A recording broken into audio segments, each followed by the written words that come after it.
पूर्ण विश्व में पुण्य कैसे करा जाए, पुण्य का आनंद क्या होता है, पुण्य और पाप में अंतर क्या होता है, किस चीज से हम पुण्य के पद को प्राप्त कर सकें, ऐसी पुण्यमय शिव महापुराण की कथा को श्रवण करने का सौभाग्य मिला। मालेगांव की ये पावन धरा जो सभी लोगों की दृष्टि में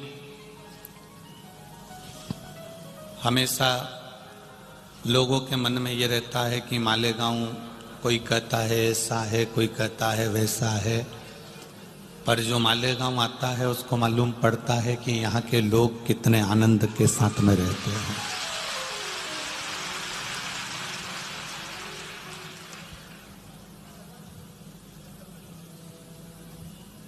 यहाँ प्रत्येक समाज, प्रत्येक धर्म का व्यक्ति, प्रत्येक संप्रदाय का व्यक्ति और प्रत्येक समाज का व्यक्ति सेवा कैसे करता है,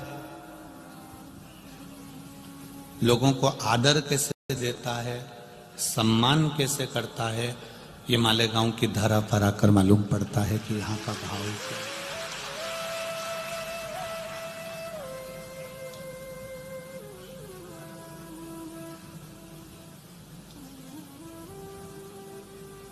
यहाँ ऐसा कोई धर्म नहीं था, यहाँ ऐसी कोई समाज नहीं थी जिसने शिव महापुराण में सेवा नहीं करी हो।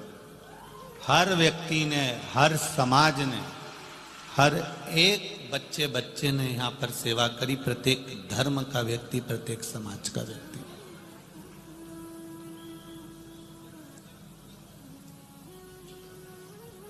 कोई रहा नहीं।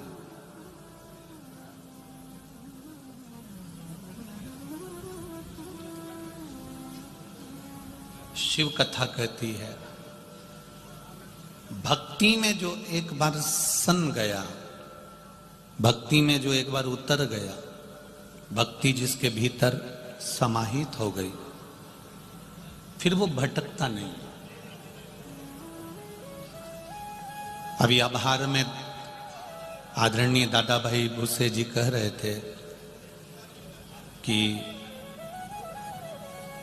यहाँ के लोगों का व्यापार कम हुआ, और वो किस किस चीज का कम हुआ, एक दारू का, मदिरा का, दूसरा मांस का व्यापार कम हुआ।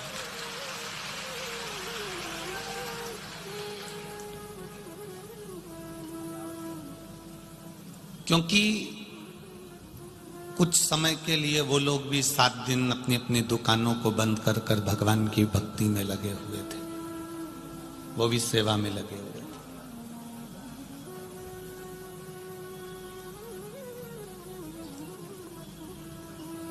सदन कसाई सालिग्राम भगवान की शिला को रखकर मांस तोलता था। उसको जब तक नहीं मालूम था कि ये सालिग्राम जी हैं, तब तक वो पत्थर समझकर, बाट समझकर मांस तोल कर देता था। पर जब उसको समझ में आ गया सदन कसाई जी को कि ये भगवान है, तब फिर उसने उस सालिग्राम जी से मांस को नहीं तोला। हम भी भटकते रहते हैं, हम भी यहां वहां सब दूर भटकते रहते हैं। जब तक हमें परमात्मा के चरण नहीं मिलते, तब जब तक हमें मालूम नहीं पड़ता कि ये हमारा है और हम इसके हैं और ये हमको तार देगा, तब समझ में आता है कि यह परमात्मा।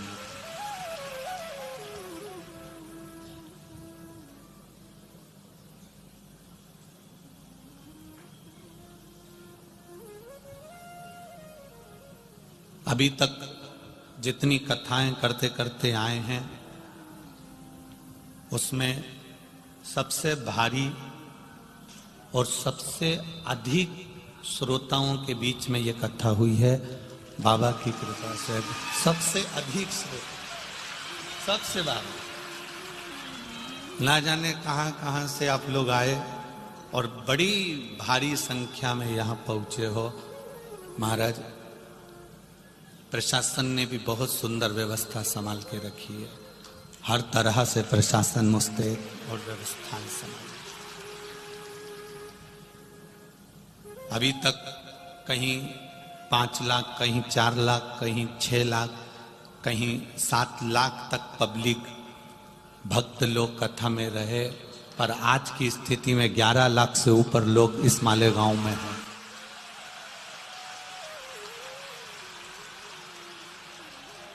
मालेगांव की एक एक दुकान, एक एक गुमठी, एक एक व्यापार का स्थान।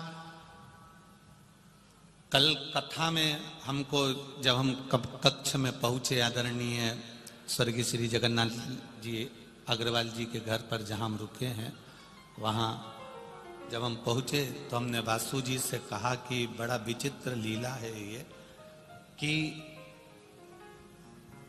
टेंट जब पूरा खत्म हो गया और टेंट नहीं लग पा रहा था तो कपड़े के व्यापारियों ने अपनी दुकान की बेडशीट निकाल कर दे दी थी कि पकड़ पकड़ कर बैठ कर कथा श्रवण करें।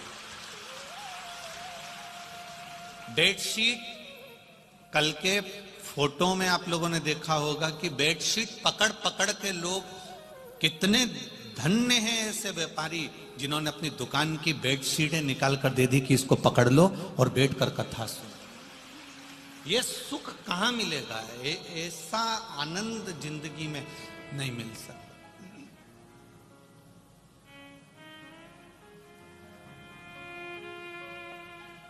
कोई कह रहा था इतनी तो बारात की भी व्यवस्था नहीं होती है और उनको भी, बारातियों को भी कोई ना कोई चीज की कमी रह जाती है, पर यहां तो भक्तों के लिए कोई कमी किसी ने नहीं रखी। अभी इससे बड़ा सुख क्या होगा? मैं आदरणीय दादा बाबू भूसे जी को कहूंगा कि वास्तवता है मालेगांव है और माल का गांव है, कोई साधारण नहीं।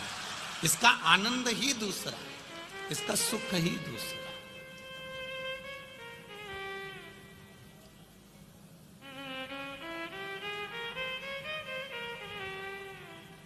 राष्ट्रीय स्वयं संघ के, आरएसएस के कार्यकर्ता, बजरंग दल के कार्यकर्ता, शिवसेना के कार्यकर्ता, विश्व हिंदू परिषद के कार्यकर्ता, हिंदू उत्सव के कार्यकर्ता, दुर्गा वाहिनी के कार्यकर्ता, मारवाड़ी समाज के, अग्रवाल समाज के, महेश्वरी समाज के, जैन समाज के, धोबी समाज के, नाई समाज के, पाटिल समाज के, जितने जितने हैं, जितनी समाज जुड़ी हुई हैं, हम तो नाम लेते रहेंगे तो 2-4 दिन निकल जाएंगे।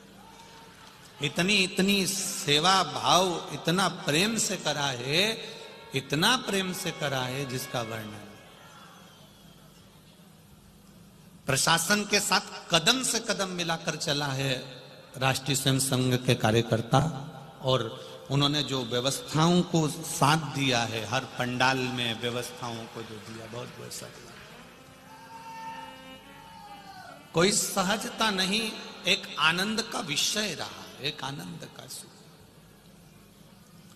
भक्ति जब भीतर से जाग जाती है तब परमात्मा को पाने का तरीका अपने आप मिल जाता है। एक बच्चा रो रहा था, घर में मां हलवा सेक रही थी, सीरा बना रही थी। आटा डाला, घी डाला, कढ़ाई को रख और सेकना चालू कर।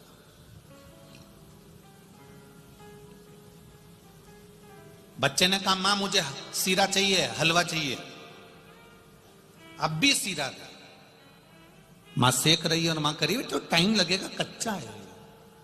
नहीं, मुझको तो अभी की अभी सीरा खाना है, मुझे अभी की अभी हलवा खाना है। मां, ये सीरा, ये हलवा मुझे दे। मां ने कहा, इस अभी कच्चा है।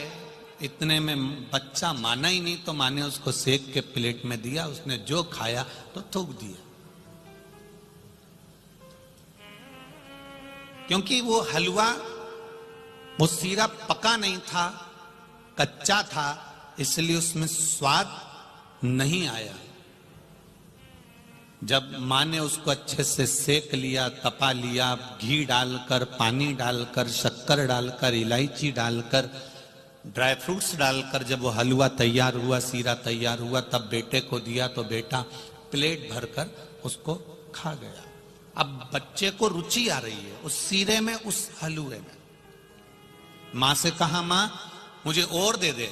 मां ने प्लेट में और सीरा दिया, और हलवा दिया, उसने और खाया। मां मुझे और दे दे। मां ने और सीरा दिया, और हलवा दिया, क्योंकि अब उसकी रुचि उस सीरे में, उस हलवे में इसलिए बढ़ गई क्योंकि वो सीरा, वो हलवा पक चुका था।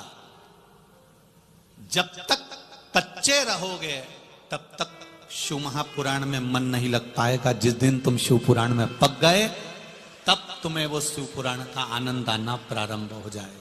फिर तुम्हें वो सीरा अच्छा लगने लगेगा, फिर तुम्हें वो हलवा अच्छा लगने लगेगा। इतनी लाखों की संख्या में 10-10, 11-11 लाख। कल एक पत्र आया था, उसमें लिखा था हमारे महाराष्ट्र, हम केवल मालेगांव का नहीं कह रहे, पूरे महाराष्ट्र शासन का पहला कार्यक्रम है जिसमें इतनी भीड़, इतना भक्त पहुंचा है, इतना भक्त पहुंचा।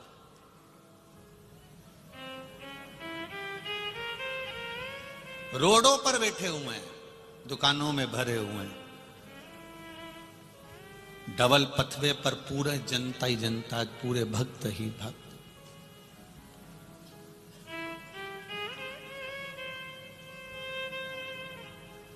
ना हम उनको देख पा रहे हैं, ना वो हमको देख पा रहे हैं। केवल ये माइक की जो व्यवस्था लगा के रखी है इन्होंने, रामश्याम वाले ने जो माइक का चोंगा वहां फिट कर दिया है, बस उसका जो भोपू का जो आवाज है, वो आवाज और उनकी दिल और दिमाग में जो टीवी पर कथा सुनी और मोबाइल पर सुनी कि महाराज इस तरह से कह रहा है और शंकर इस तरह से मिल रहा है, बस वो मिलन की आस से कथा चल रही ना। वो एक गाना याद आता है ना, आ बैठ मेरे पास तुझे देखता रहूं, ना मैं कुछ कहूं ना तू कुछ कहे। ना उन्होंने हमको देखा ना हमने उनको देखा, पर विश्वास उनका ये है कि परमात्मा भले नहीं दिख रहा, परमात्मा भले नजर नहीं आ रहा, पर ये निश्चित है कि वो परमात्मा, वो कल कथा में कहा था ना कि बच्चे से कहा बाबा, जम के बोलो, आएगा। उसी तरह तुम भी कहते रहना मेरा भोला आएगा। बस वो मिलन की आस बरकरार रखिए।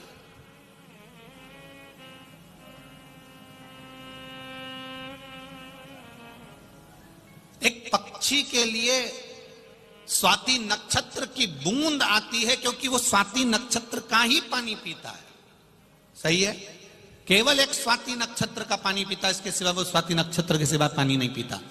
जब स्वाति नक्षत्र की बूंद एक पक्षी के लिए परमात्मा को स्वाति नक्षत्र में गिराना पड़ती है और वो बूंद वो पक्षी पीता है तो उसका पेट भर लेता है, फिर अगले स्वाति नक्षत्र का इंतजार करता है। उसी तरह परमात्मा ने पक्षी बनाया तो उसकी प्यास मिटाने के लिए स्वाति नक्षत्र का पानी भी दिया है। और आपके भीतर अगर शिव महापुराण की कथा सुनने का भाव जागृत हुआ है, शंकर को पाने की इच्छा जागृत हुई है, शिव तत्व को जानने की इच्छा प्राप्त हुई है, तो वो शंकर एक ना एक दिन आकर तुम्हारे दुख की घड़ी में जरूर खड़ा होगा, ये निश्चित। आप उसको पुकारो, आप उसको हृदय से, बस केवल दिल से उसको पुकारने का प्रयास करना। थोड़ा सा हलवे को, सीरे को पकाना पड़ेगा, थोड़ा तपना पड़ेगा, थोड़ा कष्ट भोगना पड़ेगा।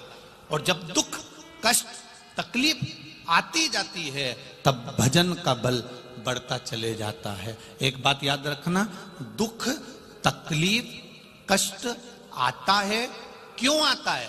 हमारे पिछले जन्म के पाप को काटने के लिए। दुख आया पूर्व जन्म के पाप को काटने के लिए आया। पर आज के जमाने में लोग सोचते हैं कि दुख आ गया है तो इसको जल्दी से मिटा दूं, ऐसा नहीं होता। एक हाथ कट गया, फोड़ा हो गया, छाला हो गया, शरीर में रोग हो गया, तुम कितनी भी दवाई खा लो, कितनी भी तुम पट्टी करवा लो, कितनी भी क्रीम लगा लो, उस घाव को भरने में थोड़ा 2-4 दिन तो लगता ही है। एक फुंसी हो गई, एक कहीं यहां फुंसी हो गई, कहीं यहां हो गई, कहीं यहां हो गई, कहीं यहां हो गई, एक फुंसी हो गई, उस पर कितना भी तुम बाम लगा लो, कितनी भी दवाई लगा लो, वो फुंसी धीरे धीरे धीरे धीरे 2-4 दिन में ही बैठेगी। एकदम दवाई खाने से या एकदम इंजेक्शन लगवाने से या एकदम औषधि खाने से वो नहीं बैठने वाली, उसका इलाज नहीं होने वाला। थोड़ा समय दवाई को भी लगता है शरीर को एडजस्ट करने, थोड़ा समय क्रीम को भी लगता है शरीर को एडजस्ट करने में। उसी तरह तुम्हारे दुख को काटने में भी परमात्मा को थोड़ा समय जरूर लगता है, क्योंकि थोड़ा समय लग सकता है।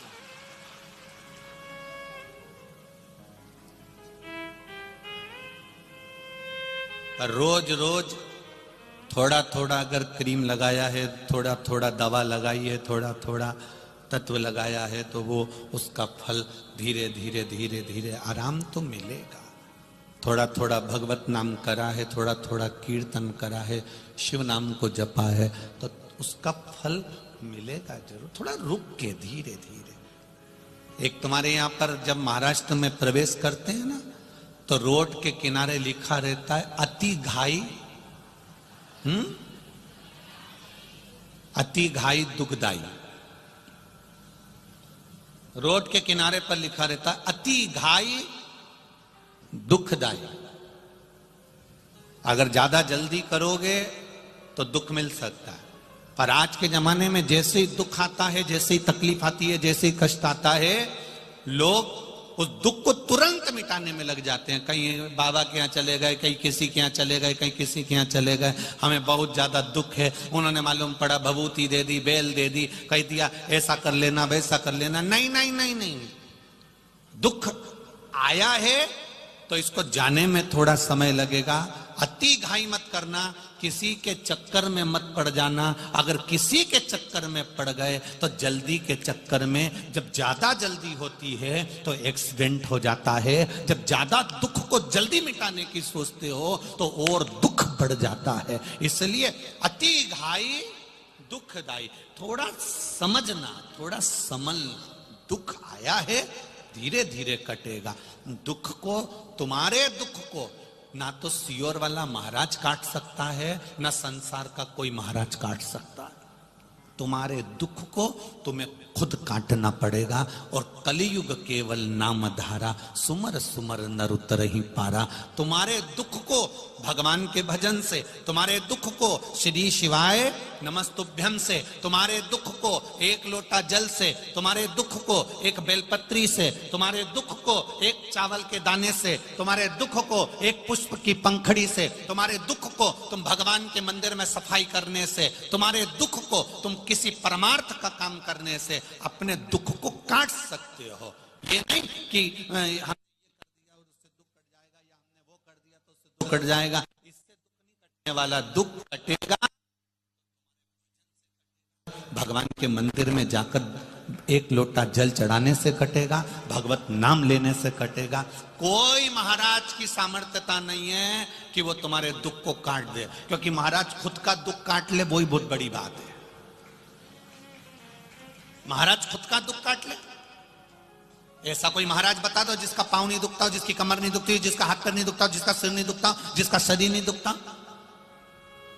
शरीर में कष्ट होगा, वो कितना भी विद्वान से विद्वान है तो भी उसको डॉक्टर के पास जाना पड़ेगा। पर डॉक्टर से जब वो औषधि लेगा और शंकर जी को दिखाकर कहेगा इसको अमृत कर दीजिए, तब विश्वास को रखकर खाएगा, तब जाकर उसका भी कार्य सफल हो जाएगा। दुख तुम्हें अपने आप में काटना है, कोई दुख काटने के लिए कोई दूसरा नहीं आएगा। किसी भ्रम में मत पड़ जाना, अंधविश्वास में मत पड़ जाना, और ढोंग प्रपंच में मत पड़ जाना। पढ़ना तो मेरे शंकर भगवान के चरणों में जाकर पड़ जाना, वो काट।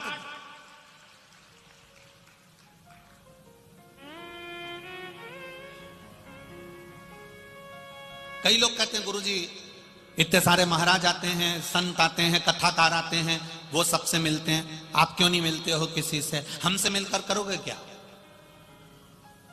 हम ना तो कुछ बताते हैं और ना हम कुछ जानते हैं। हमको कुछ आता भी नहीं। केवल ये व्यासपीठ है, ये कुबेरेश्वर बाबा की शिव महापुराण की पोथी है और बाबा का भजन है, श्री शिवाय नमस्तुभ्यं मंत्र है और एक लोटा जल है। बस इतना जानते हैं कि एक लोटे जल को चढ़ाते चढ़ाते जब सियोर वाला महाराज भी यहां तक पहुंच सकता है, तो आप भी उस जल के सहारे वहां तक पहुंच सकते हो। किसी का भाग्य लिखना या किसी का भाग्य बताना या आपके जीवन में क्या हो रहा है यह बताना हमारे बस की बात नहीं है। हमें कोई विद्या या कोई सिद्धि हमारे पास में नहीं है। हम तो केवल भगवान का भजन करते हैं और आपसे भी करवाते हैं, क्योंकि दुख कोई दूसरा नहीं काट सकता, दुख आपको स्वयं काटना है। पत्नी का सिर दुखेगा, पति बाम लगा सकता है, पति दवाई लाकर दे सकता है, पर पत्नी के सिर दर्द को पति ले सकता है क्या? बोलो, जम के बोलो। नहीं ले सकता। दर्द उसको ही सहन करना पड़ेगा, दर्द उसको सहना पड़ेगा। जब एक पति पत्नी के सिर दर्द को नहीं ले रहा है, दवाई दे देगा, औषधि दे देगा, बाम लगा देगा, पानी ला देगा, चाय बना के पिला देगा, सब कुछ कर देगा, पर उसके दर्द को पति नहीं ले सकता। पति के दर्द को पत्नी नहीं ले सकती, भाई के दर्द को भाई नहीं ले सकता। पर इतना जरूर हो सकता है कि जैसे पत्नी दवाई खाएगी तो पत्नी का सिर दर्द बंद होगा। अगर आप शंकर के मंदिर जाओगे तो आपका दुख कट जाएगा, ये निश्चित। आप उसकी चौखट पर जाइए, आप उसके दरवाजे पर जाइए, आप उसकी शरणागति पर जाइए, और जब आप शरणागति में पहुंचोगे, उसके भजन में पहुंचोगे, उसके कीर्तन में पहुंचोगे, उसके मंत्र जाप में पहुंचोगे। यहां 7 दिन आप लोग आए हो, 7 दिन यहां पर लोग आए हुए हैं।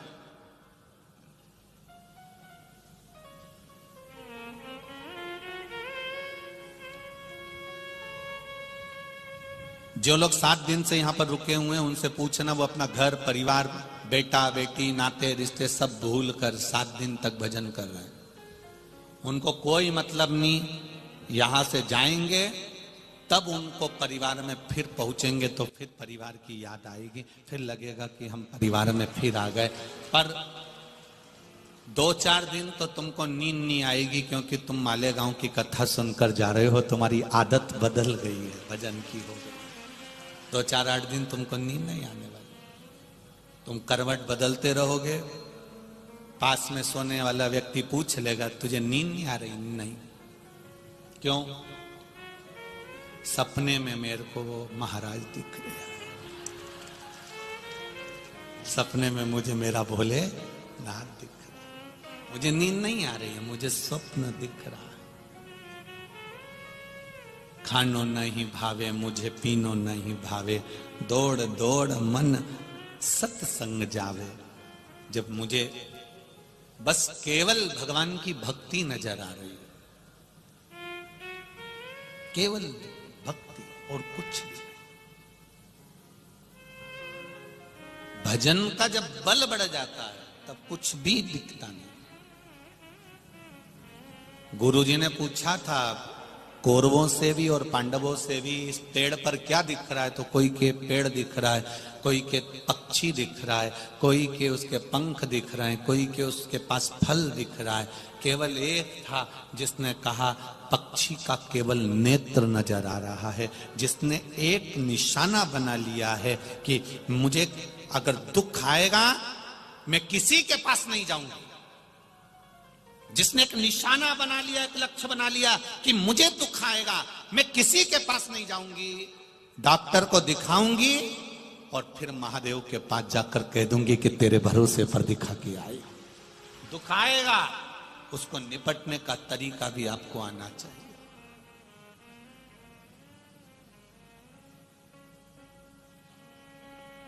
ये पत्र, इन पत्रों में आपका विश्वास, आपकी दृढ़ता, आपका भरोसा समाया है।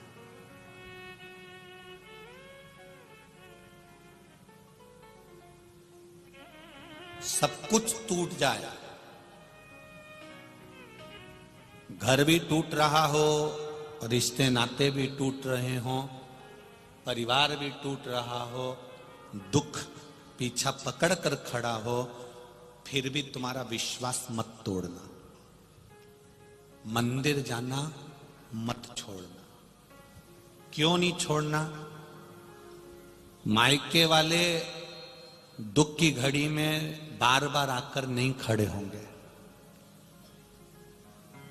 ससुराल वाले दुख की घड़ी में बार बार आकर नहीं खड़े होंगे, पर जिसके दरवाजे पर तुम रोज जा रही हो, एक लोटा जल लेकर शंकर भगवान का गुणगान गा रही हो, वो दुख की घड़ी में रोज आकर खड़ा हो सकता है। वो फ्री होकर भक्ति पक्की करो।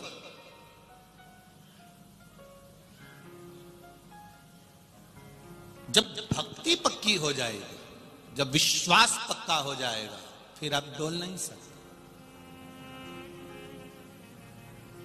धर्म की जय हो, अधर्म का नाश हो, प्राणियों में और विश्व का कल्याण। ये विश्व का कल्याण तब होगा जब हम किसी ना किसी रूप में, कहीं ना कहीं, हम किसी ना किसी रूप में सत्कर्म में लगे हुए।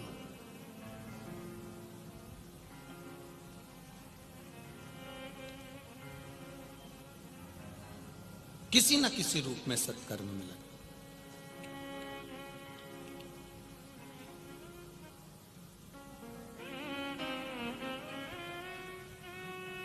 नासिक में कुंभ का मेला भराया, कई बार भराया, आ जाता है 12 वर्ष में कुंभ का मेला। प्रशासन को कितनी व्यवस्था करना पड़ती है उस मेले के लिए। 1 साल पहले मेले की तैयारी चालू हो जाती है। बोलो सही है?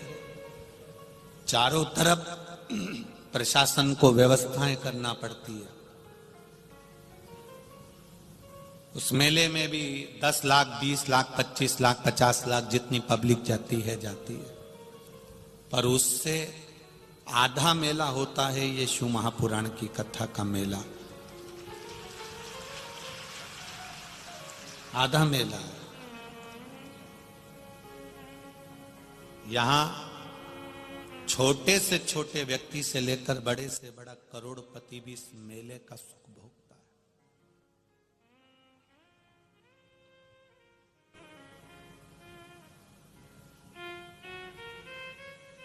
कुंभ के मेले में कभी पत्नी खो जाती है, कभी पति खो जाता है, कभी बच्चे खो जाते हैं, कभी पड़ोसी खो जाता है, कभी माता खो जाती है, कभी पिता खो जाता है, कभी बहन खो जाती है, कभी भाई खो जाता है। पर शिव महापुराण के मेले में लोग भगवान शंकर में खो जाते हैं।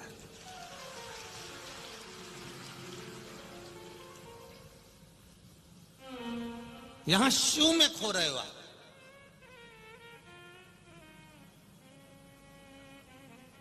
यहां कोई किसी को नहीं ढूंढ रहा, यहां कोई किसी को ढूंढने लगा भी नहीं है कि इसको ढूंढा जाए या उसको ढूंढा जाए। यहां तो केवल अगर ढूंढने में लगे हुए हो तो महादेव को ढूंढने में लगे हुए हो कि मेरा भोला, मेरा शंकर ये निश्चित है एक दिन मेरे दुख को हरने आएगा।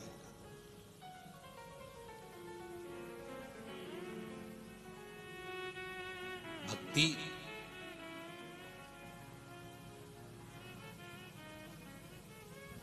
जितनी भक्ति को भर सकते हो, जितने भजन को भर सकते हो, उतना भर लो। पाप ज्यादा आ जाए तो उसको ले जाके खाली कर दो। जैसे कल कथा में कहा था, सोयाबीन ज्यादा आ जाए, गेहूं ज्यादा आ जाए तो उसको मंडी में खाली कर दिया जाता है, और पाप ज्यादा आ जाए तो मंदिर में खाली कर दिया जाता है।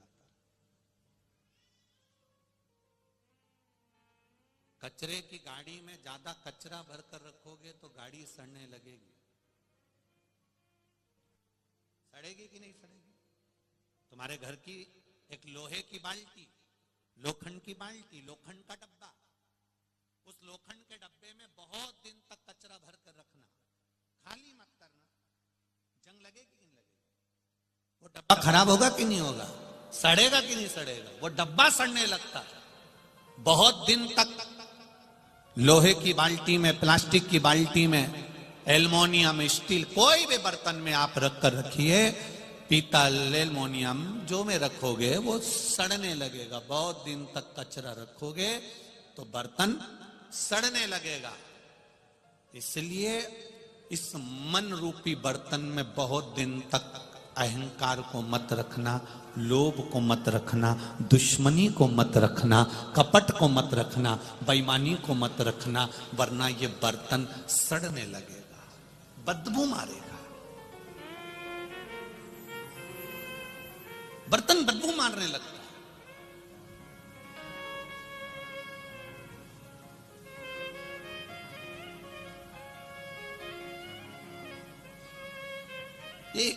कोई कह रहा था, गुरुजी वो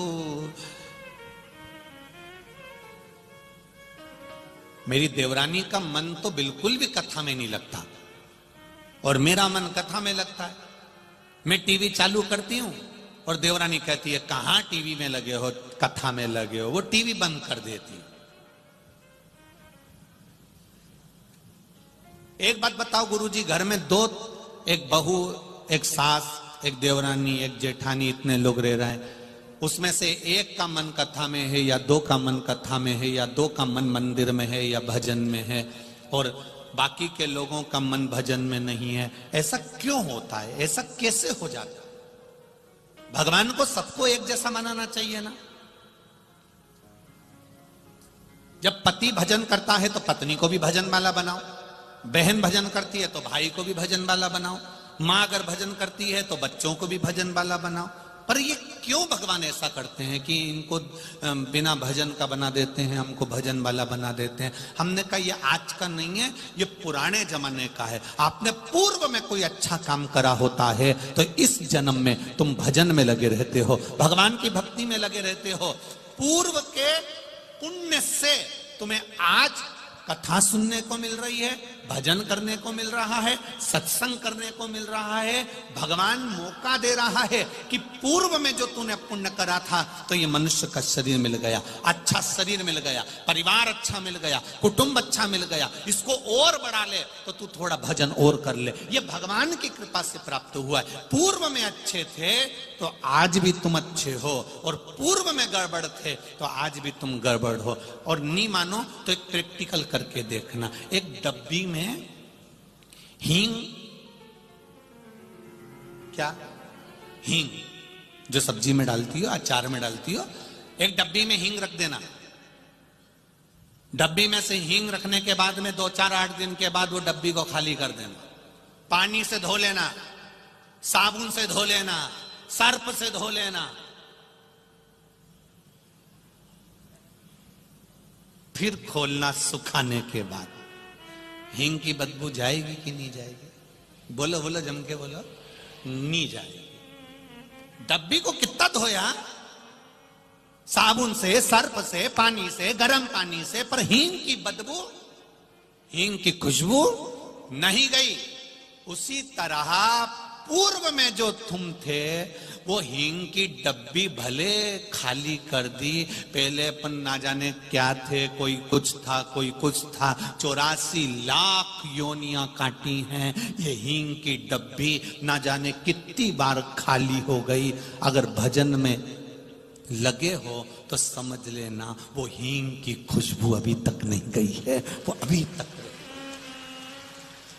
डब्बी भले खाली कर दी, डब्बी भले धो दी, डब्बी भले साबुन से, सर्फ से, सबसे धोई गई, पर वो हींग की बदबू, हींग की खुशबू नहीं गई। उसी तरह हमारे 84 लाख जन्म निकल गए और 84 लाख जन्म निकले। हमने क्या करा था पूर्व में? अगर हमने भजन करा था तो वो भजन की गंध आज तक नहीं गई। अपने आप आपका मन कथा में लग जाता है। और किसी किसी को डांट डांट के बिठाओ, मार मार के बिठाओ, चिल्ला चिल्ला के बिठाओ तो भी मन नहीं लगता। किसी किसी बूढ़ी बूढ़ी माताओं को देख लो, इनका खाने में मन लग जाए, सिलाई में, स्वेटर बनाने में मन लग जाए, कपड़ा सिलने में मन लग जाए, बड़ी तोड़ने में मन लग जाए, पापड़ में मन लग जाए, कपड़ा सुधारने में मन लग जाए, मेहंदी लगाने में मन लग जाए, बुराई करने में मन लग जाए, पर इनका मन किसी किसी डोकरी का ऐसा रहे कि उसको कितना भी कह दो कि भगवान के मंदिर चल, वो नहीं जाए। उसको कथा में बिठा दो तो कथा नहीं सुने, टीवी चालू कर दो कथा की तो मन नहीं लगे, मैं पसरी जाए। वही तुम कितना ही प्रयास कर लेना वो नी पहुंचेगी। क्यों? क्योंकि हींग की डब्बी नी है, वो हींग की डब्बी नहीं है। हींग की होती तो पुराने जमाने का पूर्व का थोड़ी सी खुशबू उसमें रह जाती। अगर हींग की डब्बी होती तो थोड़ी सी गंध उसमें रह जाती तो वो भजन कर लेती। पर ये हींग की डब्बी नहीं है। ये तो अब नहीं बोलूं तो अच्छा है, ये हींग की डब्बी नहीं, ये तो केरोसिन का डब्बा है, घासलेट का तेल का डब्बा।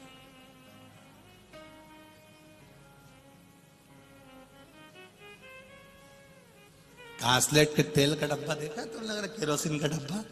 उसको भी धो दो, साफ कर दो, परंतु उसमें फिर एक गिलास पानी डाल दो तो उसमें 2-4 बूंद ऊपर तैरती हुई अलग से दिखे, ऐसे डोकरी अलग से जाए, ये मिले ही नहीं इसमें भजन।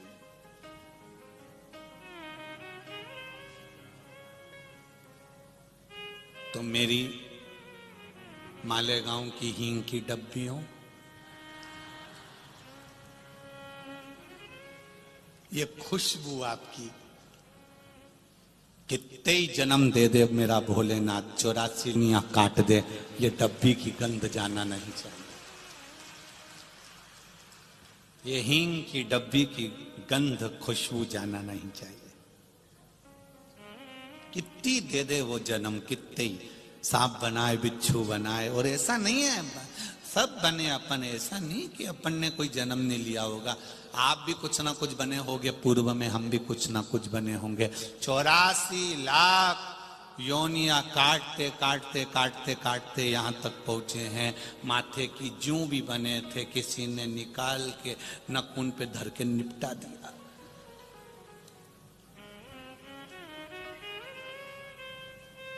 गेहूं सोयाबीन के कीड़े भी बने थे, धूप में पटक के निपटा दिया।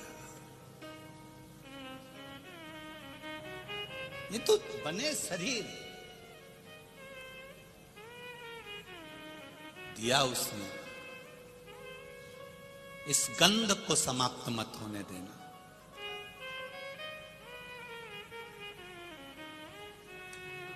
कोई तुमसे कह दे, होता है कभी कभी जो मकान बनता है, आपके घर में बाथरूम बनी है, बोलो तो बनी है।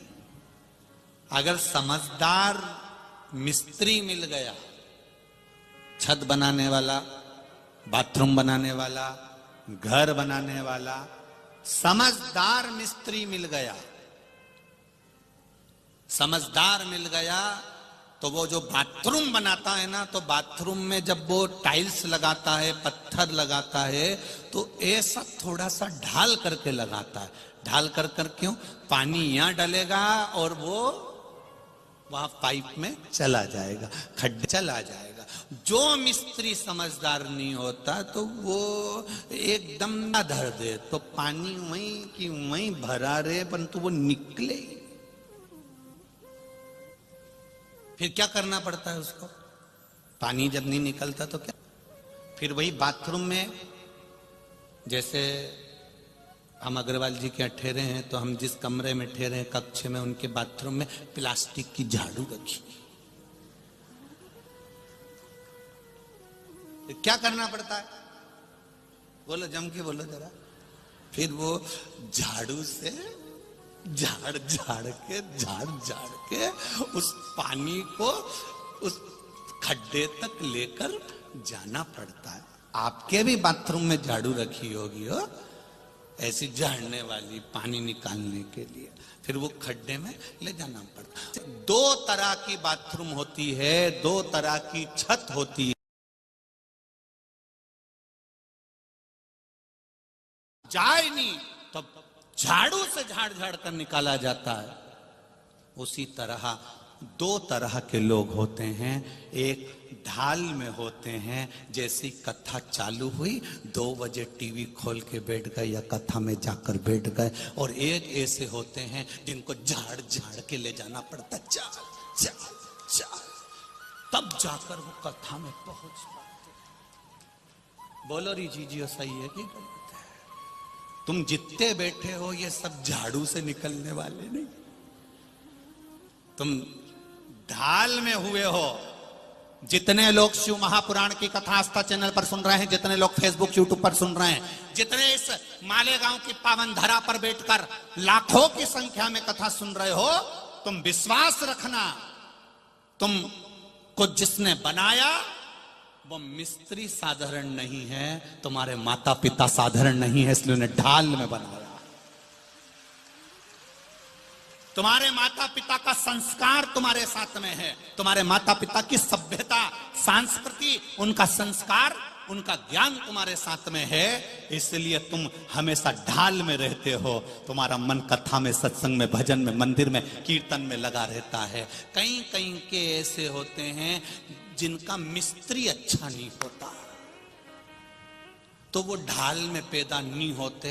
फिर उनके मिस्त्री कहते हैं कि जा कथा में चले जा, छोरे से कहते हैं मंदिर में एक लोटा पानी चढ़ाया, बहू से कहते हैं पशुपति व्रत कर ले, नहीं करती, फिर वो झाड़ू से झाड़ झाड़ उसे ले जाना पड़ता। तो मिस्त्री अच्छा होना चाहिए। और मेरा विश्वास कहता है जिसके माता पिता मिस्त्री के रूप में बच्चों को जन्म देते हैं तो बच्चे संस्कारित होते हैं, अगर श्रेष्ठ मिस्त्री है तो।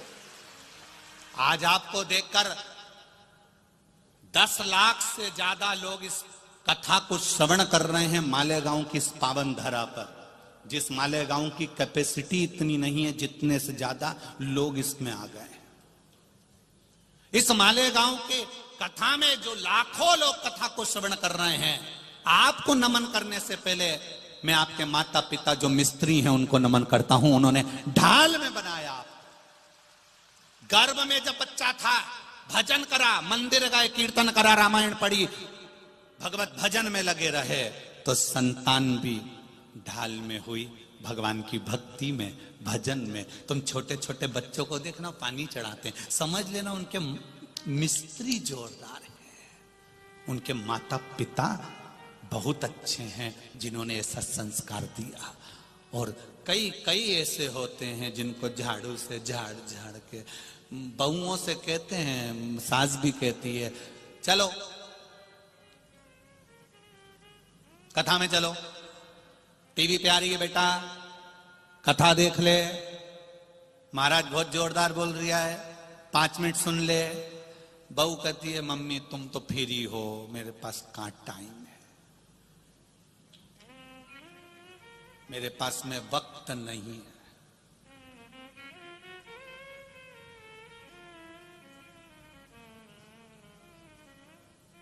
जिसके पास में वक्त नहीं होता वही कम वक्त होता है।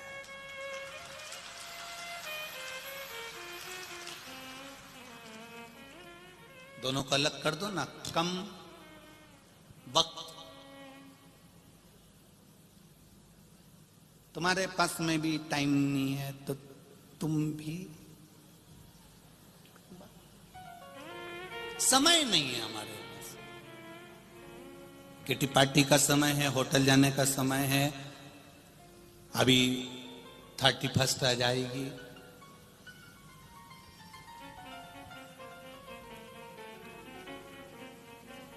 समय है, पर भजन का समय नहीं।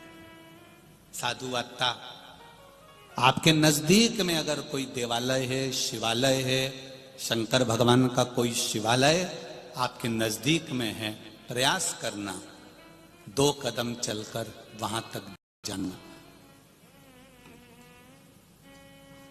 ये अंग्रेजी नया वर्ष आ रहा है, हमारा सनातनियों का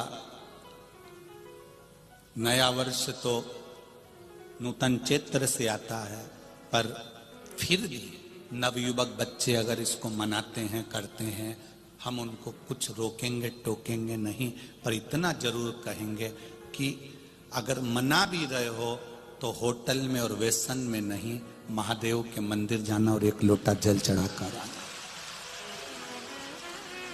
कोई शिवालय पास में हो, कोई देवालय पास में हो, कोई प्रसिद्ध स्थान पास में हो, कोई तीर्थ पास में हो, तो भगवान की शरणागति में मना, शरणागति में मना।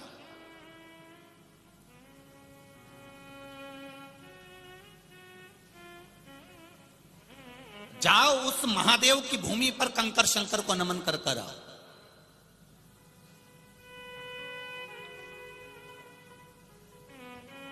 कल सीहोर से फोन था तो कह रहे थे गुरुदेव बहुत भक्त लोग सीहोर आ रहे हैं। हमने कब छुट्टियां लग गई हैं तो भक्तों का भाव है कुबेरेश्वर बाबा को प्रणाम करना, नमन करना। वो भी चाहते हैं कि कंकर शंकर की धरा को एक बार नमन कर लिया जाए तो बाबा हमारा नूतन वर्ष अच्छा करे। ये लोगों का भाव है, हृदय है, चित्त है, ये भक्ति है उसकी, और अविरल भक्ति है उसकी।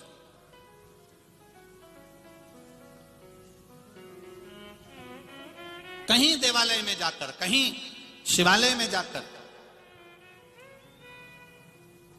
हमने भी जब कथा चल रही है, लाइन से कथाएं चल रही, तो हमने भी ये कहा आशीष जी को, समीर जी को कि जब 31 रहे उस समय पर बाबा कुबेर भंडारी के चरणों में ये शरीर वहीं पड़ा रहे, ऐसा प्रयास कर कर, इसलिए कथा को भी ऐसा दिया गया कि 29 को यहाँ आज समापन हो जाएगी, फिर अगली कथा 2 तारीख से चालू हो जाएगी। बाबा के चरणों में ये शरीर पड़ा रहे, उसका दिया हुआ शरीर है, उसके चरणों में पड़ा रहे, उसकी शरणागति में धरा रहे, इससे बढ़कर कोई सुख नहीं है। आप भी बनाओ भगवान शिव के चरणारविंद से, भगवान के चरणारविंद में जाकर, देवालय में जाकर, अपने नजदीक में जो शंकर का मंदिर हो, जो शिवालय हो, उसके चरणों में जाकर मनाए। बोल बम का नारा है, बाबा एक सहारा। लोग कहते हैं गुरुजी हम घर में मंदिर बनाना चाहते हैं, हम उनसे कहते हैं घर में मंदिर मत बनाओ, मंदिर में घर बनाओ।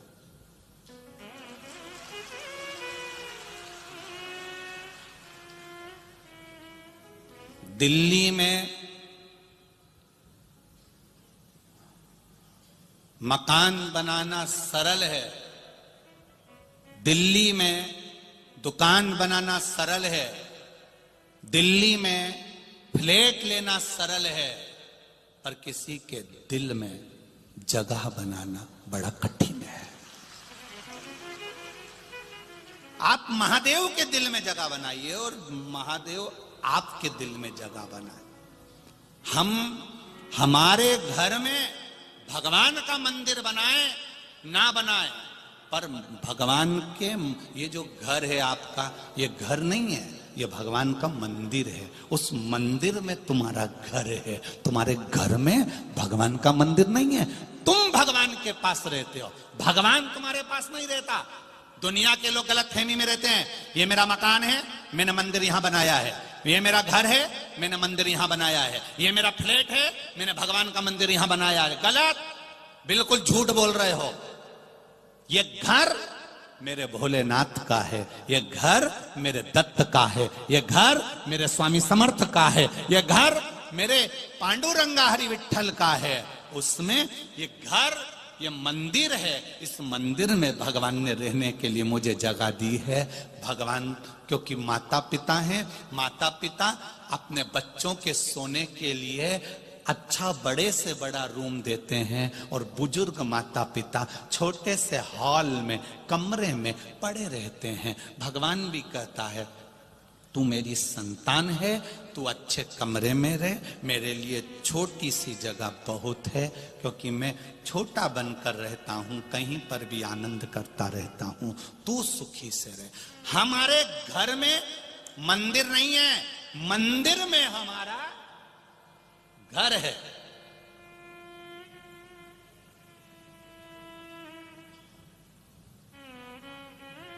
जो लोग कहते हैं ना भगवान घर में रहते हैं, जो लोग कहते हैं भगवान घर में रहते हैं, जो लोग कहते हैं भगवान मंदिर में रहते हैं, वो झूठ कहते हैं। भगवान को रहने के लिए मंदिर और घर की जरूरत नहीं पड़ती। भगवान को रहने के लिए निर्मल मन सो मोहि पावा, भगवान को रहने के लिए निर्मल दिल की जरूरत पड़ती है, अच्छे मन की जरूरत पड़ती है। आपका दिल जितना क्लीन होगा, जितना साफ होगा,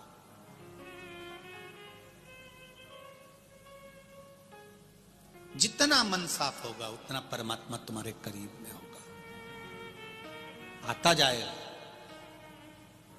यहां से इस व्यासपीठ से आज विराम का दिन है, कथा के विराम दिवस है। हम तो आपको कुछ नहीं दे सकते, पर इतना जरूर कह सकते हैं, अगर आपने दिल से शिव को अपने दिल में बिठाकर, बिना कपट के, बिना छल के, बिना बेईमानी के, बिना प्रपंच के, कोई प्रपंच आपके जीवन में नहीं, और आपने अगर दिल से कथा सुनी है और वो अगर दिल में बैठ गया, तो तुम्हारे दिल में जितनी जितनी तमन्ना होगी वो हमारा देवाधिदेव महादेव पूरा कर देगा। वहां बैठा है, जो जहां रहता है वो वहां की सुनता है,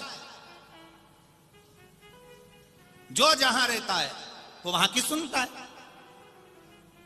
मालेगांव वाले को तो बड़ा गौरव होना चाहिए, बड़ा आनंद होना चाहिए कि तुम्हारे नगर में दादा बाबू भूसे जी रह रहे हैं, हमारा एक मंत्री बैठने वाला शासन का हमारे नगर का है, तो हमारी बात सुनता है।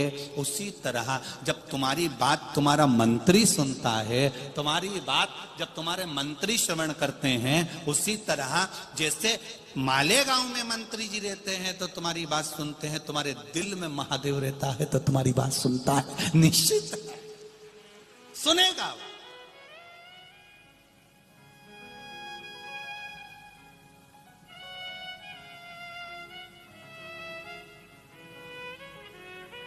आदरणीय दादा बाबू भूसे जी की धर्मपत्नी माई जी कह रही थी, गुरुजी अब मुझे कुबेरेश्वर धाम आना है।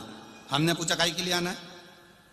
कहा गुरुजी वहां पर बोल के आई थी कि एक बार शिव महापुराण की कथा हो जाए, और बाबा ने इतनी करा दी, यही बाबा को प्रणाम करने के लिए, धोख लगाने के लिए, भोग लगाने के लिए मुझे पहुंचना।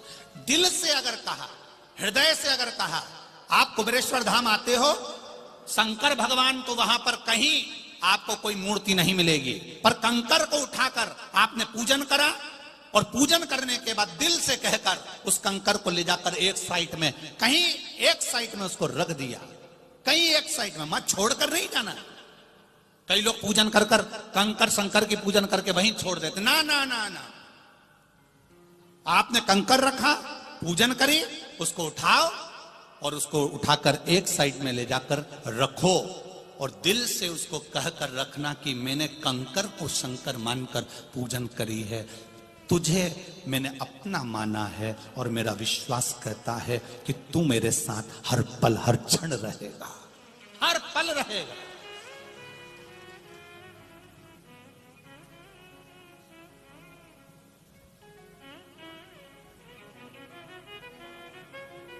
ऐसा कोई क्षण नहीं, ऐसा कोई पल नहीं जब महादेव तुम्हारे साथ में नहीं। इसलिए कहा कंकर शंकर है, जब तक श्वास चल रही है तब तक शरीर है, श्वास गई शव बन जाएगा। श्वास क्या है? शिव भगवान शंकर श्वास के रूप में।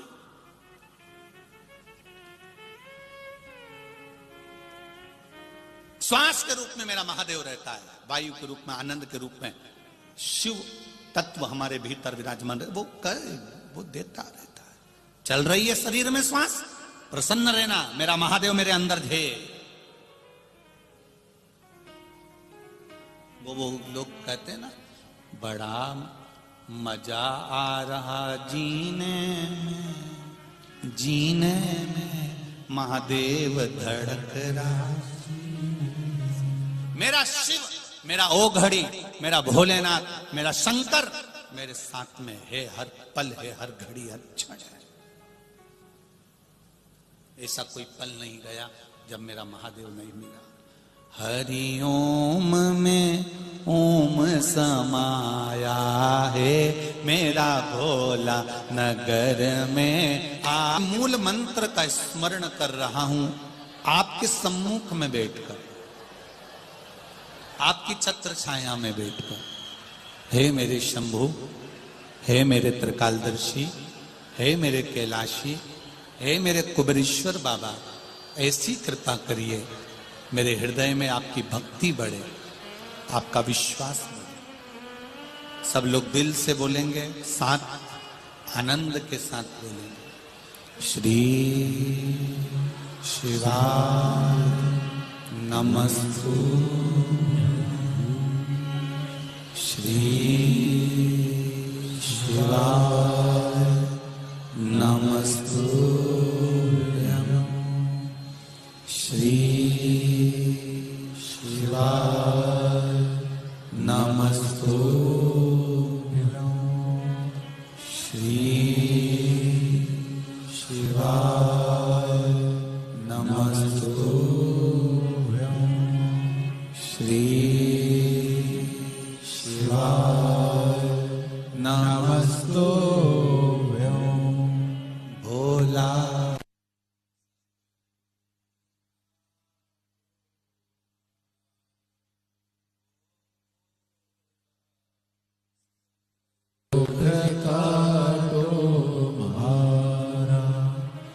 शिव शंकर जपो माला, भोले।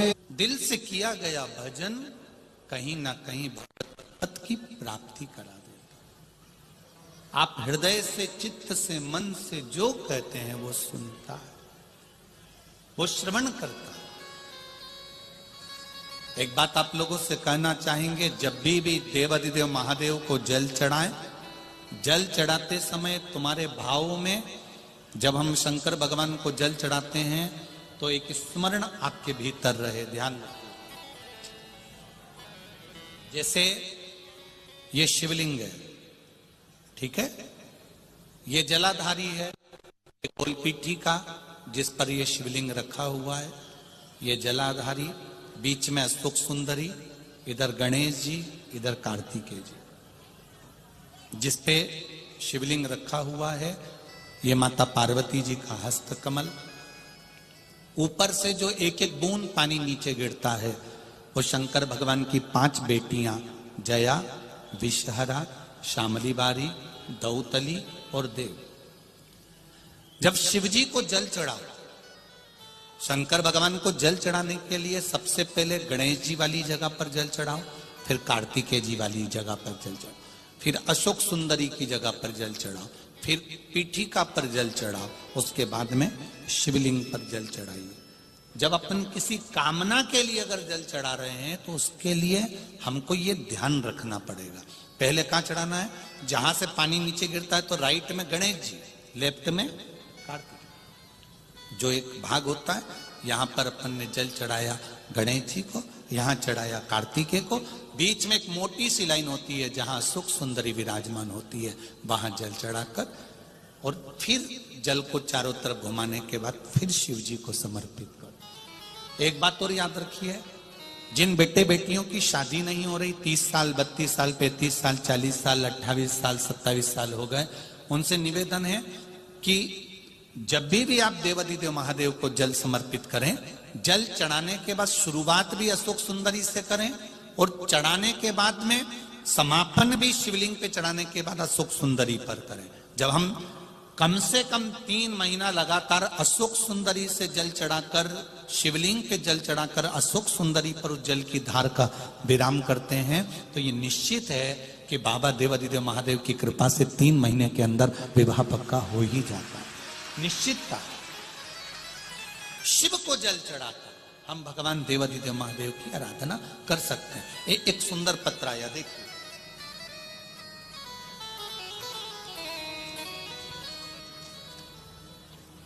संगीता तुकाराम गोत्रे 40 गांव से मैं आई हूं। कहीं बैठी हो हाथ हिलाइएगा, जहां कहीं बैठी हो। संगीता तुकाराम गोत्रे 40 गांव, कहीं बैठी हो तो हाथ हिलाइएगा, जहां कहीं भी बैठी हो दोनों हाथ हिला देना।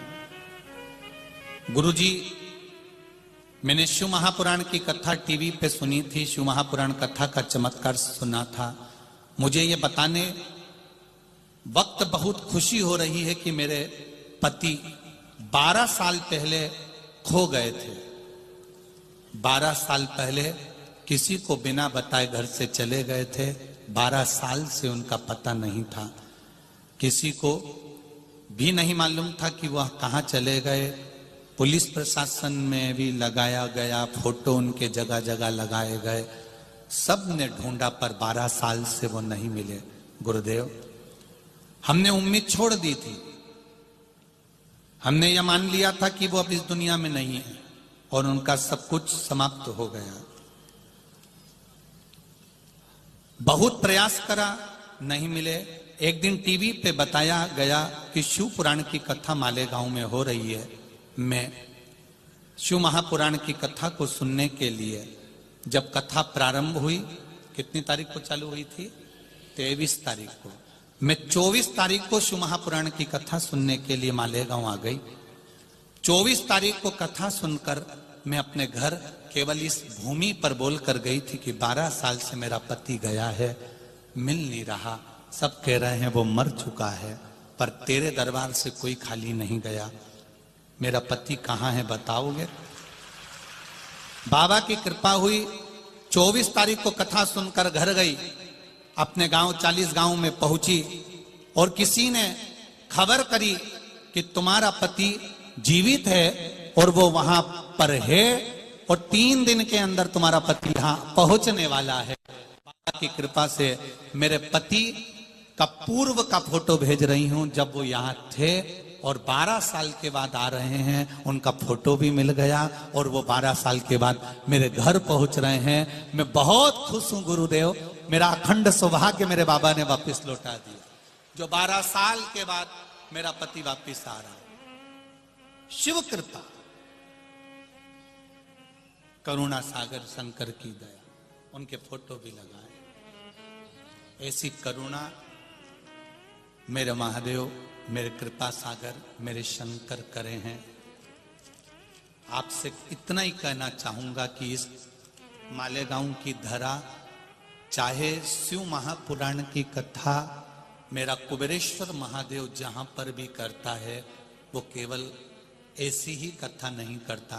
मेरा कुबेर भंडारी खुद सीहोर से चलकर आता है, बैठकर कथा कर कर चला जाता है। आपने क्या मांगा, क्या पाया, ये तो मेरा बाबा जाने और आप जाने। महाराष्ट्र की कथा पूरी हो जाएगी आज। छत्तीसगढ़ की कथा 2 जनवरी से नए वर्ष में प्रारंभ हो जाएगी, अंग्रेजी नए वर्ष। कथा का समय 1 बजे से 4 बजे तक टीवी पर रहेगा।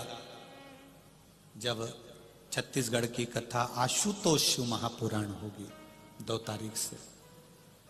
आप लोग सुनने जरूर आते हो, लाखों की संख्या में आते हो, पर यह भी विश्वास मानकर चलना कि यहां से बैग तुम्हारा खाली नहीं जाएगा, झोली तुम्हारी खाली नहीं जाएगी।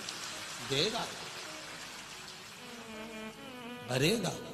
एक पत्र और है, देखिए, पहले फोटो देख लो।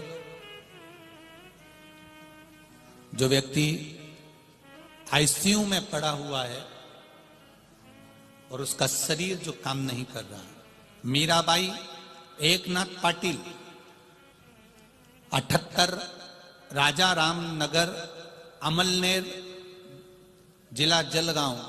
मोबाइल नंबर ये। कहीं बैठी हो तो हाथ हिला दीजिएगा, कहीं बैठी हो तो दोनों हाथ हिलाइएगा। अच्छा, उधर है क्या? ठीक है, दिख गए दिख गए दिख गए। श्री शिवाय नमस्तुभ्यं। क्या बखान करूं मैं गुरुदेव मेरे शंभू के बारे में। गुरुदेव, मेरी बहू सपना 17 साल से विवाह के बाद कभी उसे एक गोली की भी आवश्यकता नहीं पड़ी, परंतु अचानक उसके जुलाई के महीने में तबीयत खराब हो गई और गुरुदेव मेरा लड़का उससे बहुत से दवाखानों में दिखाने लग गया। कम से कम 10 से 11 लाख रुपए खर्च हुए। उसके अम्मलनेर किरण हॉस्पिटल सूरत से भी लेकर विघ्नहर्ता हॉस्पिटल धूलिया, इन सभी बड़े बड़े हॉस्पिटलों में दिखाया, लेकिन उसकी तबीयत ठीक नहीं हुई। फिर हम धूलिया के हॉस्पिटल में लेकर आए। वहां पर महादेव के रूप में डॉक्टर तुकाराम पाटिल जी मिल गए और उन्होंने कहा आपकी बहू को ठीक होने में समय लगेगा, क्योंकि इसको एक बीमारी हो गई है, मोटर न्यूरॉन डिसीज नाम की बीमारी हुई है। उसका शरीर 80% पैरालिसिस के चपेट में आ गया।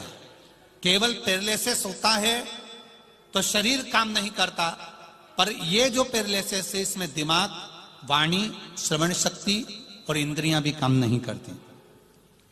मेरी गुरुदेव हम हिम्मत हार चुके थे, तब मेरी लड़की ने कहा मां सीहोर वाले महाराज कथा करते हैं शिव महापुराण की, आप कथा सुनिए। मैं हॉस्पिटल में, मेरा बेटा हॉस्पिटल में कथा कहां सुनते, मोबाइल पर कथा सुनना चालू करा। उसमें आपने पशुपति व्रत के बारे में बता दिया। आपकी रोज की कथा में आप 1 लोटे जल का कहते हो, ऐसा कोई दिन नहीं जाता जब आप जल का नहीं बोलते। 1 लोटे जल का मैंने बखान सुना, इंदौर वाली कथा सुनी, और मैंने पशुपतिनाथ का व्रत अभी इंदौर की जो कथा रही उसमें करना प्रारंभ कर दिया। इतने सालों से बीमार पड़ी मेरी बहू, जिसकी इंद्रियां काम नहीं कर रही थी, शरीर काम नहीं कर रहा था। बाबा केवल पशुपति व्रत कर कर पानी चढ़ाती, पानी लाती, बहू के मुंह पर लगा देती, थोड़ा सा घुट भर पिला देती। बाबा की कृपा से मेरे बाबा ने अपना समझकर मेरी बहू को धीरे धीरे धीरे धीरे ठीक करना प्रारंभ कर दिया। अब मेरी बहू बाबा की कृपा से पूर्ण तरह से ठीक हो गई है, और बाबा की कृपा से हम लोग सीहोर कुबरेश्वर धाम जाकर प्रणाम करने के लिए जा रहे हैं। ये शिव तत्व की कथा है। अब मेरी बहू चलने लगी, फिरने लगी, उसकी इंद्रियां काम करने लगी। श्री शिवाय नमस्तुभ्यं बहन, बैठिए। श्री शिवाय नमस्ते। ये शिव तत्व है, ये शंकर, ये औघड़ी है, ये दयालु। क्या बखान करें उसको।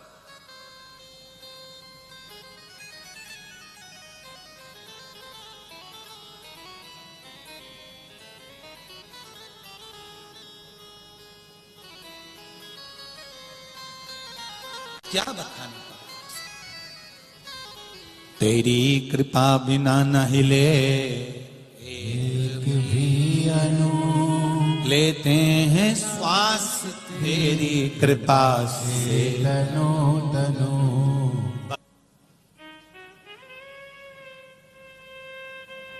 मेरा शंकर है ओगड़े।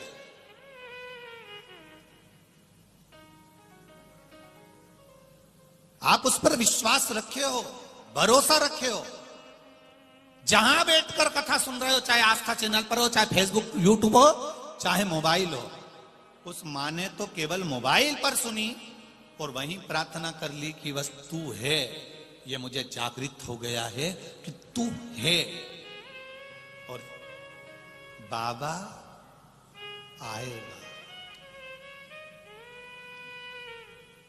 रोटी जैसे अपन कह रहे हैं ना, आएगी, ट्रेन आएगी, बस आएगी, बहू पोता पोती आएंगे, सब कुछ आएगा।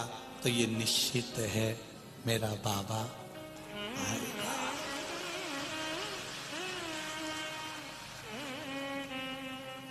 किस रूप में आता है, किस रूप में वो जन्म दे देता है, किस रूप में वो प्रकट हो जाता है, कोई भरोसा नहीं।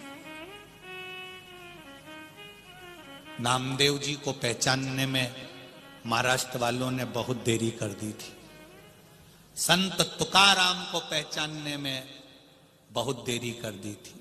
मीराबाई को पहचानने में बहुत देरी कर दी थी। रामकृष्ण परमहंस जी को पहचानने में बहुत देरी कर दी थी। कर्माबाई को पहचानने में बहुत देरी कर दी थी। नरसिंह मेहता को पहचानने में बहुत देरी कर दी थी। जिसको भगवान भेजता है दुनिया के लोग उसको पहचानने में बहुत देर कर देते हैं।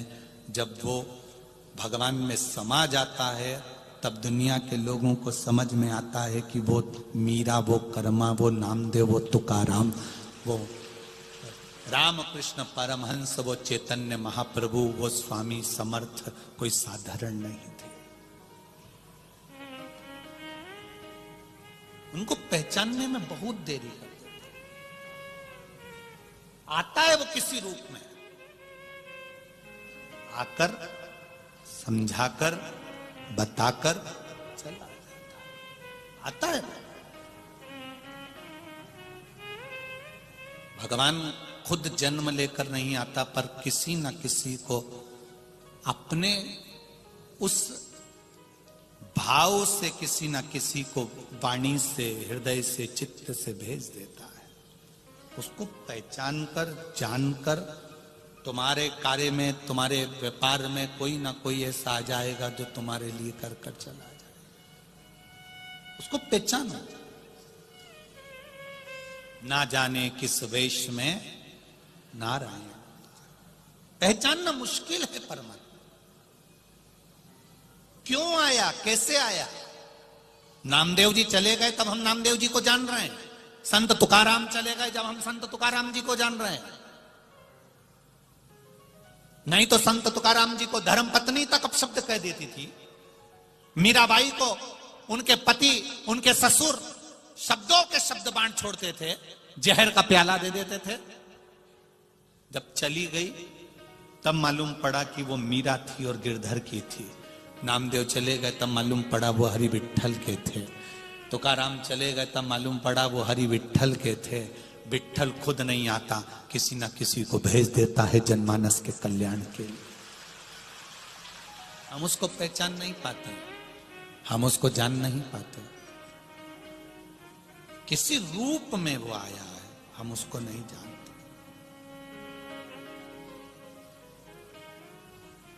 वो आएगा, चले जाएगा, बता देगा। ये उसकी भक्ति है। कर्माबाई खिचड़ी बनाती थी, भगवान को खिलाती। कई लोगों ने कहा इसको बनाना नहीं आती, बिना नहाए बना लेती है, अकल नहीं, इसमें बुद्धि नहीं। संतों ने समझाया, उसने नहाकर बनाया, भगवान स्वीकार नहीं कर। दिल से, हृदय से, भाव से जो रिझा लिया वो रिझा। हम भी आज कथा पूरी हो जाएगी कहकर चले जाएंगे। कई लोग उसको एक लोटे जल की महत्वता को जान जाएंगे, बेलपत्री की महत्वता को जान जाएंगे, शिव के हो जाएंगे। और कई लोग ऐसे होंगे कि हम चले भी जाएंगे उसके बाद में, जैसे नामदेव, तुकाराम, मीराबाई, कर्माबाई जैसे संतों की नित्य लोग बुराइयां करते रहते थे पहले भी, और संत अपना काम करते रहते थे।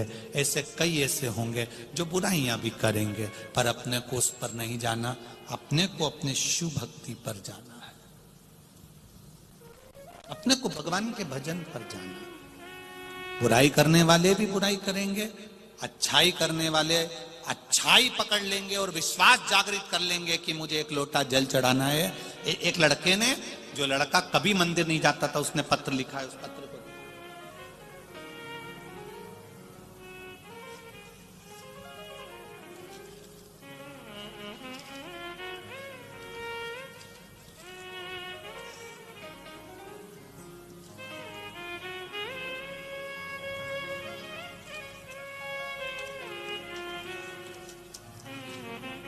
तेरी कृपा बिना न हिले,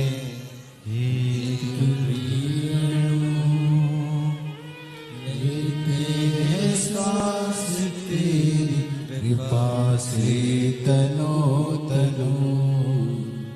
मेरा नाम किरण मनोज पाटिल है। कहीं बैठे हो तो हाथ हिलाइएगा। किसी बच्ची ने या पत्र लिखा है बेटी ने। मेरा नाम किरण मनोज पाटिल है। आप इन लिखा है, दोनों हाथ हिला दो एक बार। श्री शिवाय नमस्तुभ्यम। मेरा नाम किरण मनोज पाटिल है गुरुदेव। मेरी तबीयत अचानक से खराब हो गई।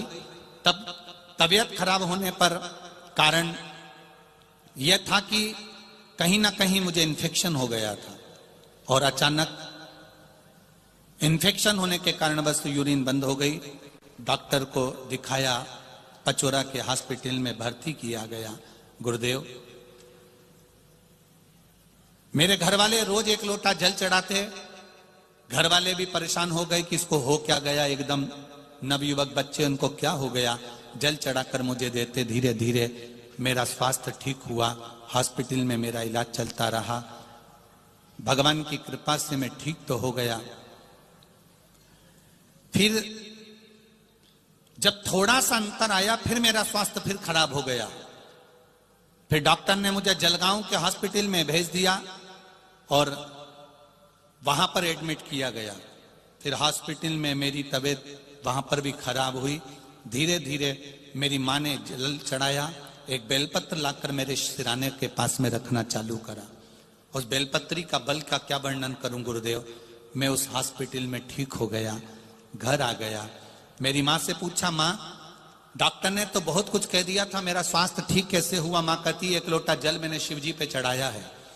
गुरुदेव, उस दिन से मैंने भी एक लोटा जल चढ़ाना चालू करा कि तूने मेरा अगर शरीर अच्छा कर दिया है तो मेरी जॉब, दुनिया के लोग कहते हैं कि तू सरकारी नौकरी नहीं कर सकता, मैंने भी एक लोटा जल चढ़ाकर सरकारी नौकरी के लिए शिव जी को चढ़ाना प्रारंभ करा। और गुरुदेव, पीडब्ल्यूडी में मेरी नौकरी सरकारी बाबा ने मुझे दिला दी। मैं बाबा को यहाँ प्रणाम करने आया। श्री शिवाय नमस्तुभ्यम। बैठिए बाबू। हर हर महादेव। शिव तत्व इसको कहते हैं। बाबा ने मेरी नौकरी पीडब्ल्यूडी में लगा दी। लोग कहते हैं कि गुरुजी शिव क्या सुनते हैं? एक बेलपत्री क्या एक लोटा जल इतना असर दिखा सकता है? कई लोग गलत कई, जब नामदेव जी, तुकाराम जी, मीराबाई, कर्माबाई, रामकृष्ण परमहंस, नरसिंह मेहता जी को लोगों ने नहीं छोड़ा, भारत के पुराने संतों को लोगों ने नहीं छोड़ा, तो निंदा करने वाले तो रोज उनको कुछ ना कुछ लगा रहेगा। रोज निंदा करेंगे। क्या बेलपत्री चढ़ाने से ऐसा हो जाएगा? शहद लगाने से हो जाएगा? जल चढ़ाने से हो जाएगा? बेलपत्री खिलाने से हो जाएगा? जिसके भीतर विश्वास होता है इस नवयुवक लड़के जैसे कि नौकरी सरकारी लगा सकता है, तो वो साधारण नहीं होता। वो साधारण नहीं हो सकता। विश्वास जागृत होगा तो वो मिलेगा जरूर। भरोसा होना चाहिए। एक लड़की ने लिखा, देखो,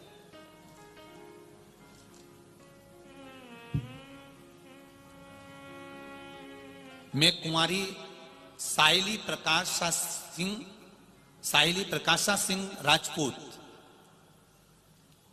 टीवी सेंटर औरंगाबाद महाराष्ट्र से आई हूं। कहीं बैठी हो? बैठी तो हाथ हिलाइए। जहां कहीं बैठी हो, कहीं बैठी हो तो हाथ हिलाइए।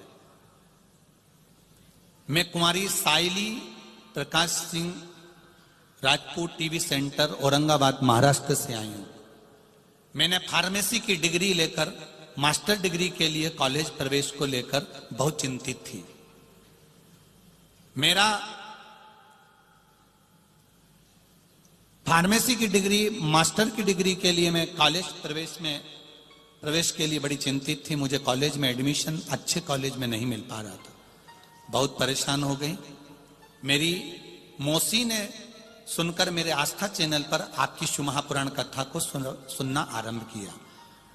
पूरी श्रद्धा और विश्वास के साथ शिवजी के मंदिर जाकर हर दिन बेलपत्र शहद लगाकर शिवजी को चढ़ाना प्रारंभ करा। जो कॉलेज मुझे चाहिए था, मैंने बाबा से कहा, बाबा सीहोर वाला महाराज कहता है कि शहद लगाकर बेलपत्री चढ़ाने से कार्य पूर्ण होता है। मैं भी आज चढ़ा रही हूं। अगर मुझे कॉलेज मिल गया तो तेरा दरवाजा कभी नहीं छोड़ूंगी। बाबा ने ऐसी कृपा करी गुरुदेव, जिस कॉलेज को मुझे चाहिए था मेरी डिग्री भी कंप्लीट करा दी और मुझे कॉलेज भी दिलवा दिया। ये मेरा देवाधिदेव महादेव। मैं उनको प्रणाम करने आई हूं, उनको डोक लगाने आई हूं, उनको नमन करने आई हूं। गुरुदेव, कॉलेज में एडमिशन हुआ, पढ़ने के लिए पैसे की जरूरत थी, वो पैसा भी नहीं था, पर बाबा ने ऐसी कृपा करी कि मेरी 1 लाख की फीस भी जमा करवा दी मेरे बाबा ने। ये शिव तत्व है, ये शंकर है, ये ओघड़ी है। करो विश्वास उस पर। लोग कहेंगे, कई लोग आएंगे तुम्हारी आस्था को, विश्वास को तोड़ने वाले। क्या होता है जल चढ़ाने से? क्या होता है बेलपत्री चढ़ाने से? क्या होता है श्री शिवाय नमस्तुभ्यम कहने से? कई लोग कहेंगे, बहुत कहेंगे, गलत गलत प्रचार करेंगे, गलत गलत शब्द कहेंगे। आग लगे बस्ती में, अपन रहो मस्ती में।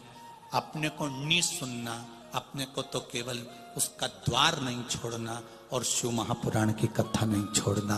संभाल लेगा वो, संभाल लेगा। भजन करो। बोल बम का नारा है, बाबा एक सहारा। उसके सहारे रहिए, उसके विश्वास पर। जब भरोसा दृढ़ करते जाओ। शिव कथा कहती है, समय की अवस्था बड़ी बढ़ती चली जाती है और उस समय की अवस्था में कितने को तुम अच्छे लगोगे, कितनों को बुरे लगोगे, कोई नहीं कह सकता। यहां पर मेरी माताएं बैठी हैं, मेरी जीजियां बैठी हैं, मेरी आई हुन बैठी हुई हैं।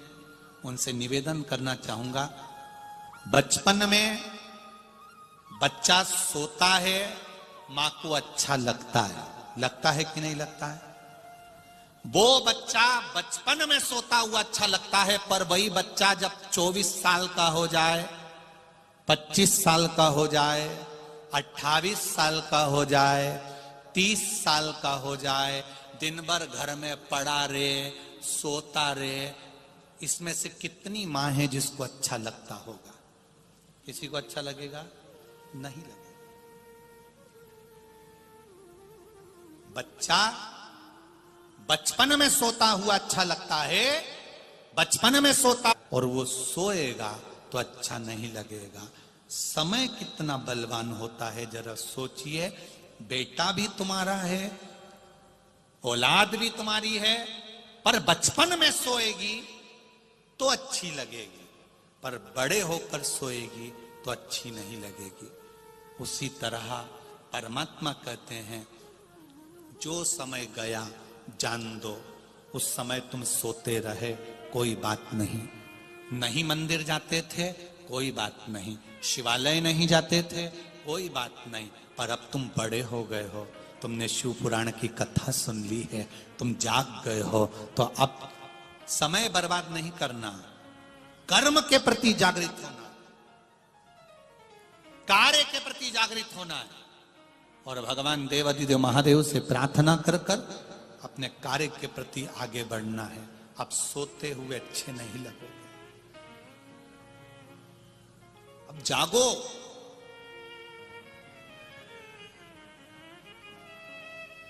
जागो।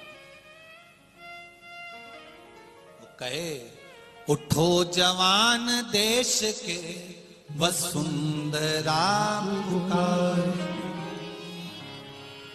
देश है पुकारता, पुकारती मां भारती। ये देश आज तुम्हें पुकार रहा है, ये राष्ट्र तुम्हें पुकार रहा है, हमारा सनातन धर्म तुम्हें पुकार रहा है। और आज भी हम अगर सोते रहे तो फिर ये जीवन व्यर्थ चला जाएगा। भजन में लगाओ, कर्म में लगाओ, दुकान धंधा व्यापार व्यवसाय जो तुम्हें करना है, छोटे से छोटा काम करो, पर शर्म बिल्कुल मत करो। शर्म करोगे तो तुम आगे नहीं बढ़ सकते हो। छोटे से छोटा काम भी करो, दिल से करो। एक ना एक दिन भगवान तुम्हारा हाथ पकड़ेगा। शिव मंदिर जाओ, एक लोटा जल चढ़ाओ और अपने काम पर आगे बढ़ जाओ। बढ़ते चले जाओ। बस किसी को धोखा मत दो, किसी को विश्वासघात मत करो, और बन सके तो जिंदगी में सबका भला करते चलो। लोग कहते हैं भला करने से लोग उल्टा और जूता मार के चले जाते हैं, मारने दो ना, क्या दिक्कत। पूर्व का कोई कर्म होगा वो कट रहा होगा। आज अगर हमको कोई गाली देगा, अपशब्द कहेगा, ताने देगा, सोशल मीडिया पर, फेसबुक, यूट्यूब पर आप भी पढ़ते होगे, कोई ना कोई कुछ ना कुछ बनाता ही रहता है, कुछ ना कुछ लोग डालते ही रहते हैं, ऐसा कर दिया, वैसा कर दिया, ये बोल दिया, वो बोल दिया।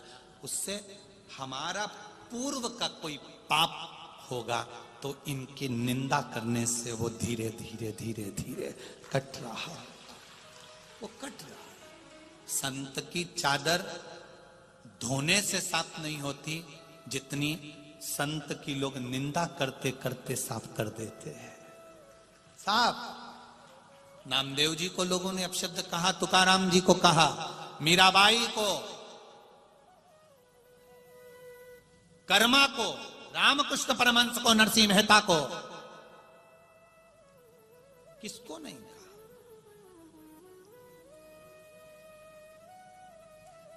कहे कहे दुनिया। हम भगवान की भक्ति में जितने इस दिल को, इस हृदय को लगाएं उतना सुख होगा। शिव कथा कर मंथन जब किया गया समुद्र का तो उसमें गौ माता निकली और गौ माता के बाद विष निकला। उस विष को पीने वाला कोई नहीं था। कौन पिएगा वो विष?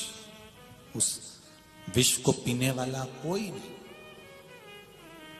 जब विष को पीने वाला कोई नहीं था तब देवाधिदेव महादेव को याद किया गया और महादेव से जाकर प्रार्थना की गई कि इस विष को आप पी लो। अमृत पीने वाला देव है और विष पीने वाला महादेव है। घर में, परिवार में, कुटुंब में, जहां तुम रह रहे हो वहां अगर थोड़ा भी तुमको अगर दुख मिल रहा है, परिवार के द्वारा गालियां मिल रही हैं, अपशब्द मिल रहा है, समझ लेना कि तुम देव नहीं महादेव हो, इसलिए इस विष को पी रहे हो। ये विष तुम इसलिए पी रहे हो क्योंकि महादेव हो।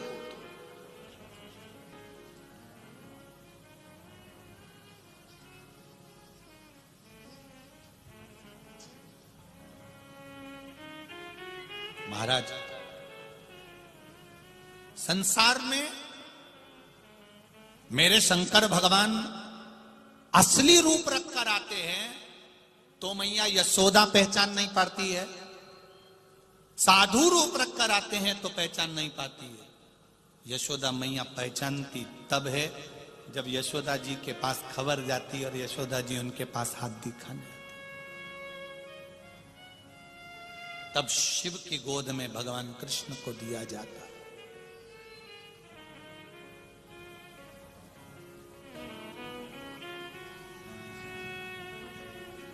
भगवान देवाधिदेव महादेव की कथा कर रही है। आएगा आपके जीवन में भी सामने आएगा। उस विष को कैसे पीना है, दुनिया के लोग क्या कहेंगे, कैसे कहेंगे,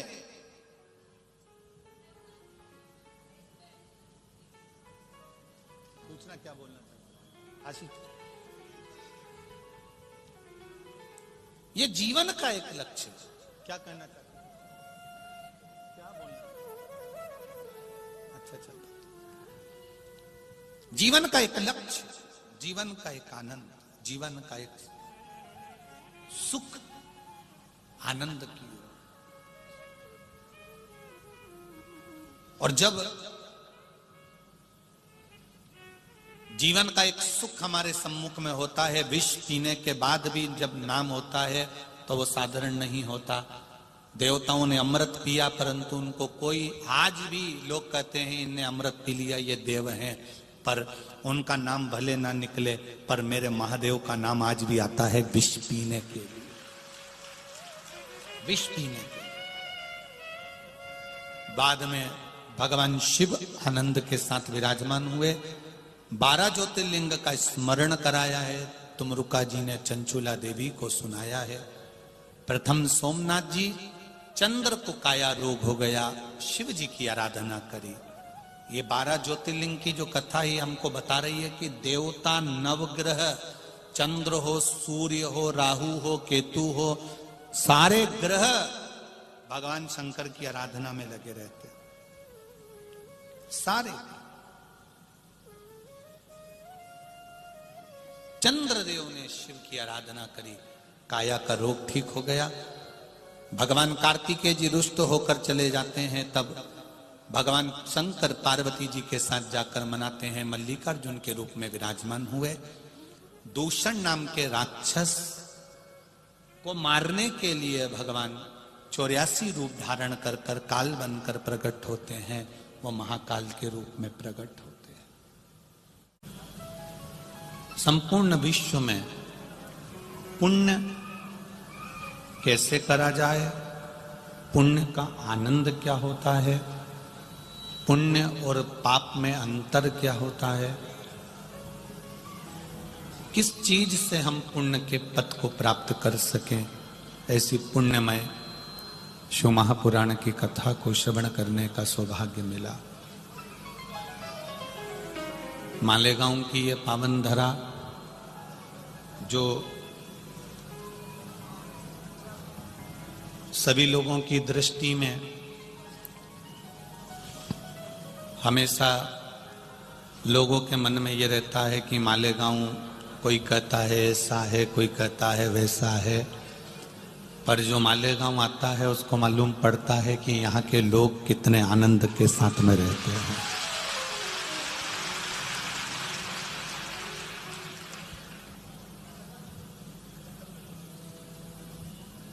यहाँ प्रत्येक समाज, प्रत्येक धर्म का व्यक्ति, प्रत्येक संप्रदाय का व्यक्ति और प्रत्येक समाज का व्यक्ति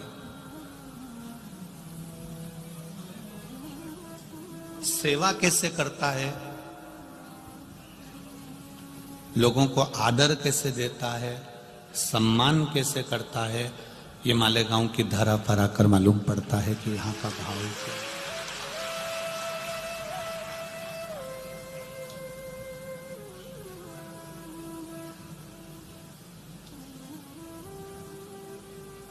यहाँ ऐसा कोई धर्म नहीं था, यहाँ ऐसी कोई समाज नहीं थी जिसने शिव महापुराण में सेवा नहीं करी हो। हर व्यक्ति ने, हर समाज ने, हर एक बच्चे बच्चे ने यहाँ पर सेवा करी, प्रत्येक धर्म का व्यक्ति, प्रत्येक समाज का व्यक्ति।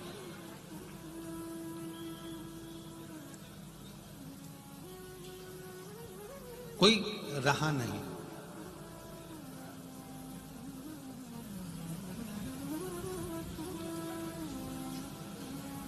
शिव कथा कहती है,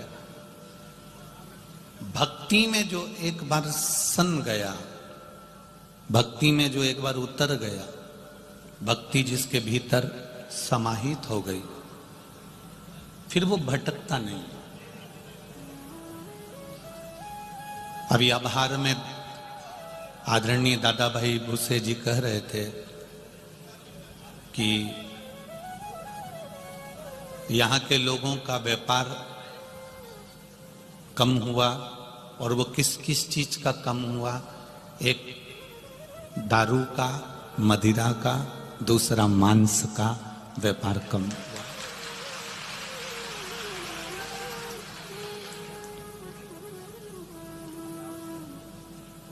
क्योंकि कुछ समय के लिए वो लोग भी 7 दिन अपनी अपनी दुकानों को बंद कर कर भगवान की भक्ति में लगे हुए थे, वो भी सेवा में लगे हुए थे।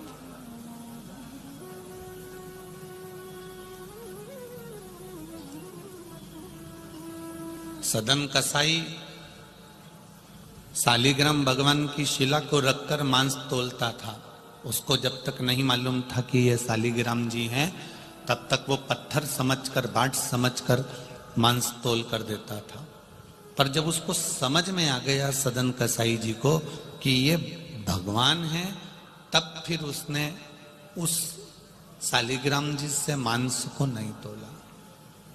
हम भी भटकते रहते हैं, हम भी यहाँ वहाँ सब दूर भटकते रहते हैं। जब तक हमें परमात्मा के चरण नहीं मिलते, तब जब तक हमें मालूम नहीं पड़ता कि ये हमारा है और हम इसके हैं और ये हमको तार देगा, तब समझ में आता है कि यह परमात्मा।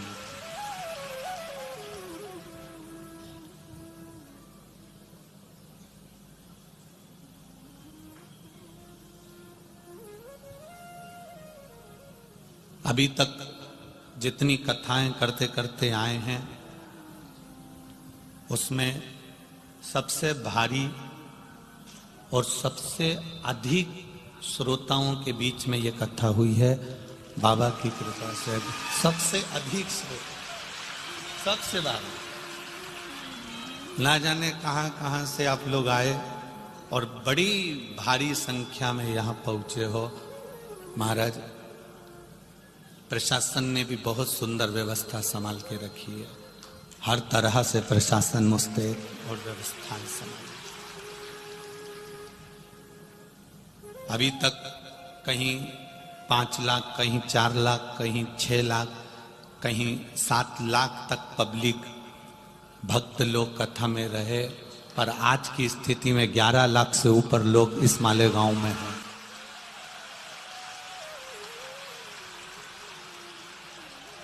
मालेगांव की एक एक दुकान, एक एक गुमठी, एक एक व्यापार का स्थान। कल कथा में हमको, जब हम कक्ष में पहुंचे, आदरणीय स्वर्गीय श्री जगन्नाथ जी अग्रवाल जी के घर पर जहां हम रुके हैं, वहां जब हम पहुंचे तो हमने वासु जी से कहा कि बड़ा विचित्र लीला है ये, कि टेंट जब पूरा खत्म हो गया और टेंट नहीं लग पा रहा था, तो कपड़े के व्यापारियों ने अपनी दुकान की बेडशीट निकाल कर दे दी थी कि पकड़ पकड़ कर बैठ कर कथा श्रवण करें। बेडशीट, कल के फोटो में आप लोगों ने देखा होगा कि बेडशीट पकड़ पकड़ के लोग, कितने धन्य हैं ऐसे व्यापारी जिन्होंने अपनी दुकान की बेडशीटें निकाल कर दे दी कि इसको पकड़ लो और बैठ कर कथा सुनो। ये सुख कहां मिलेगा? ऐसा आनंद जिंदगी में नहीं मिल सकता।